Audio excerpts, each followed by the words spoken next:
Vou falar um pouquinho para vocês sobre a saúde mental, né, que eu trouxe esse tema no início para complementar agora. Eu trabalho com a psicologia clínica e ao longo desses anos, são 20 anos atendendo, e ao longo desses anos passaram muitas pessoas, pacientes. A gente sabe que tem pacientes que ficam 10, 15 anos, tem pacientes que entram, saem, volta. Normalmente volta na hora do desespero. Agora eu tô bem, sai de novo, volta na hora do desespero. E tem aqueles casos mais graves, que são os casos de suicídio. Que a pessoa chega e ela já chega muito mal, já chega perdida, já chega, sem saída. Então a gente imagina, ao longo da nossa trajetória, tem situações na nossa vida que a gente não enxerga uma saída. Nossa, eu não sei como vai ser. E as pessoas que deprimem, geralmente elas estão nesse lugar. A depressão, ela é uma sensação que te aprisiona a um passado. A pessoa fica presa a histórias do passado. Então ela pega aquele passado, coloca no presente, fica tentando ali remontar aquela história, não consegue porque já passou, não vai ser diferente. Ela não aceita e não sabe o que fazer com essa não aceitação de algo que já foi, já passou, às vezes anos, né? Anos, o negócio já aconteceu há anos, mas que dentro dela ainda continua muito presente. A ansiedade, a gente até fez uma primeira palestra sobre a ansiedade. A ansiedade é uma emoção que te coloca no futuro, te joga lá pra frente. Também é um terror, né? Vamos combinar, você fica lá na frente e você também não sabe o que vai acontecer e sofre por antecedência. Mas as pessoas que estão presas, numa depressão, numa tristeza, numa angústia, elas perderam a fé. Elas perderam a esperança. Às vezes a gente perde a esperança em alguém, né? Estava falando da gente ter fé na pessoa. Às vezes a gente perde a esperança. Eu tenho uma paciente que ela perdeu a esperança no filho dela. Assim, eu não sei mais o que fazer. Não sei o que fazer. Ela não sabe o que fazer. Realmente é um caso muito complexo. Muito complexo. E ela tenta de jeito, bota ajuda, bota psicólogo, bota psiquiatra interna, tal, volta. E chega uma hora que você fala, não sei. O que eu faço? Perdi a fé nele. O que ele quiser fazer agora é com ele, já adulto. Né? Não é uma criança, não é um adolescente, é um adulto. Eu não sei o que fazer. Então, às vezes, a gente perde a fé no outro. O outro decepciona a gente.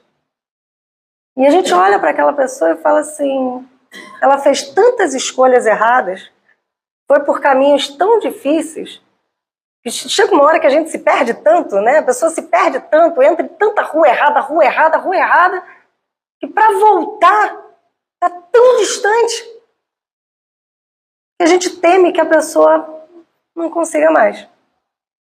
E aí a gente perde a fé naquela pessoa.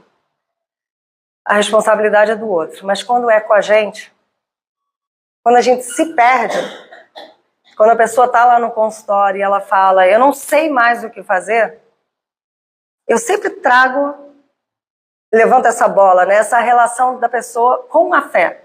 E eu pergunto para ela, você tem fé? Geralmente a pessoa faz igual o cachorro. Sabe assim? Né? Fé? Né? Porque é uma pergunta meio assim, você tem fé? No meio de uma dor, não sei o que fazer, vou isso. Você tem fé? A pessoa, tenho. Não está aparecendo. Fala sobre a sua fé. Não, eu tenho fé sim, mas fala sobre a sua fé. Quando você se lembra de ter tido a experiência, como eu falei aqui, eu me lembrei de uma outra história que eu tive a experiência da fé também, depois no finalzinho eu conto.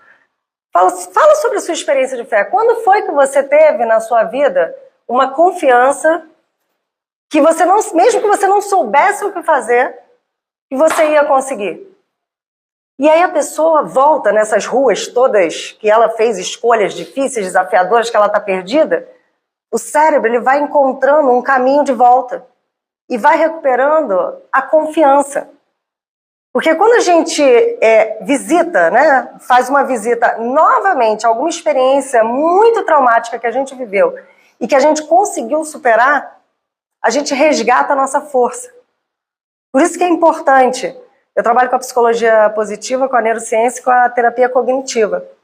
E eu gosto da psicologia positiva, apesar de não estar dentro dos teóricos da psicologia, mas eu gosto dessa ideia de deixa eu entender o que você tem de bom, o que você faz bem. Porque a pessoa chega no consultório, nossa, não precisa nem de inimigo, né? Não, porque eu sou uma M, porque não tá gravando, pode falar. Sou uma M, porque eu não sei fazer nada direito, porque eu não sou isso, porque eu não sou aquilo. Eu falo, não precisa nem de inimigo. Você já basta para se fazer mal. Ninguém vai te fazer tão mal quanto você está fazendo a você mesmo. De tanto que você se descasca.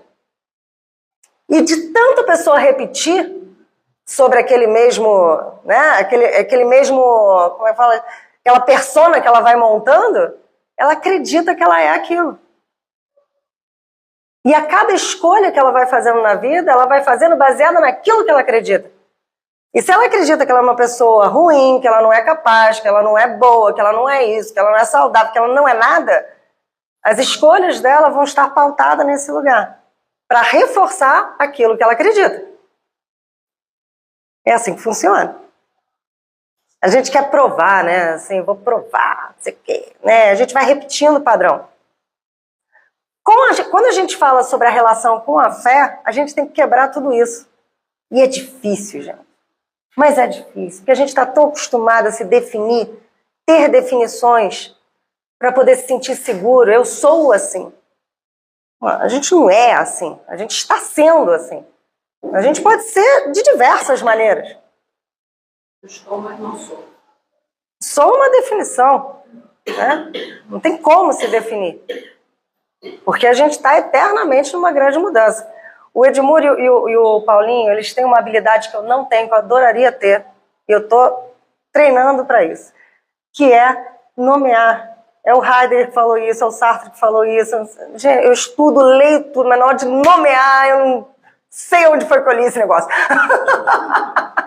Mas eu gosto quando vocês falam, é daquilo. Eu acho que é do Heidegger, mas tudo bem.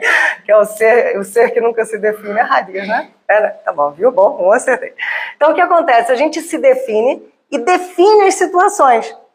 Quando a gente define alguma situação, em algum lugar, mesmo que ela não seja tão prazerosa, ela dá uma sensação de uma certa segurança. Eu sou assim, pronto, acabou. Não vai dar certo, ponto, acabou. Eu me livro daquilo.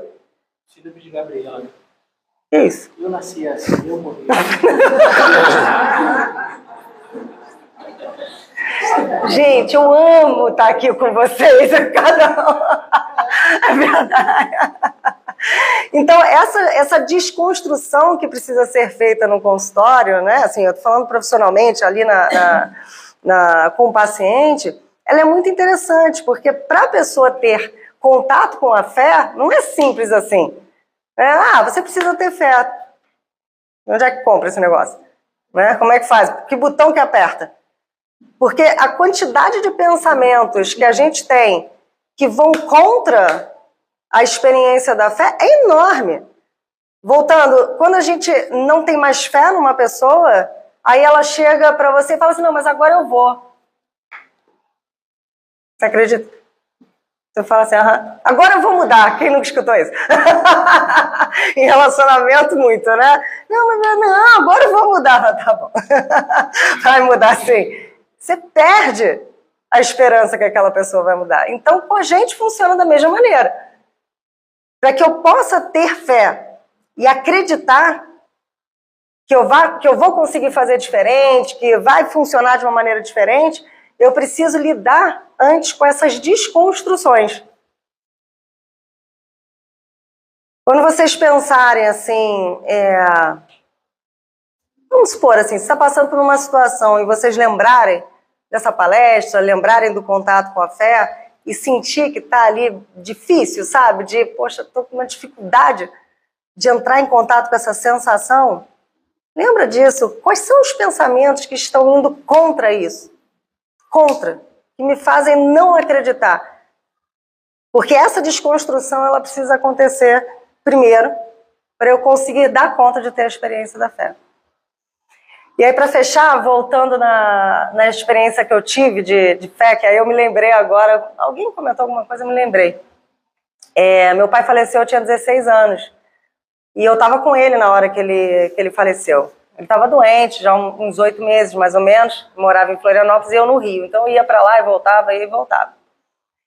E a minha mãe, eles se separaram e minha mãe não tinha estrutura, muita estrutura. Ela trabalhava, sempre trabalhou, mas não, a gente não tinha muita estrutura financeira mesmo, naquela época. E pai é símbolo, né? Símbolo de proteção, né? A presença, é o homem, enfim. E eu me lembro que ele falou assim, eu vou melhorar, senão eu não me chamo Marco Antônio Moura Auler. E aí me deu uma confiança, quando ele falou isso, eu falei assim, meu pai, né? Pô, se ele falou, né? Eu vou melhorar, se eu não melhorar, eu não me chamo Marco Antônio Moura Auler. Eu falei, relaxei, falei, vai ficar tranquilo, vai viver. E nessa eu fui, né? Voltei, fui de novo, até que chegou um momento e realmente ele foi, não teve como. Ele teve um acidente de carro quando tinha 20 anos, só para contextualizar. Fez uma transfusão de sangue e pegou hepatite C e doença de Chagas. Aí com 41 ele descobriu, ele morreu com 41 anos, 41, E aí ele descobriu, enfim, foram 8 meses assim. Mas a minha sensação, que é interessante, né, só para pontuar, quando ele falou isso, eu relaxei, porque ele estava me dando a fé. Ele estava me dando a fé. Eu estava confiando ali, nele, meu pai. Falei, tá tudo certo. Né? Ele tá ok. Depois de um tempo, eu vi que ele não estava mais dando conta. E aí, realmente, ele precisava partir. E eu me lembro do abraço que eu dei nele. Ele estava deitado, estava no hospital. Eu me lembro do abraço e na coragem que eu precisei ter naquele momento para falar, pode ir, pai. Me lembrar isso até me emociona.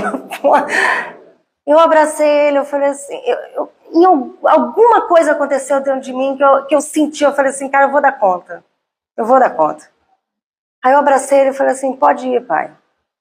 Aí ele respirou e faleceu. Naquele momento, ele faleceu. E ali eu senti fé. Sim, chorei, fiquei mal, claro, tudo isso aconteceu. Mas ali eu ganhei 10 metros de altura. Porque na hora que ele foi, no momento que eu falei, tá tudo bem, pode ir, eu senti ele confiando em mim, por mais que ele não tivesse falado nada para mim. Às vezes a gente perde a fé no outro, mas às vezes a gente tem fé no outro. E naquele momento eu falei, ele confia que eu vou dar conta. E aí eu me fortaleci. Bom, vou fechar.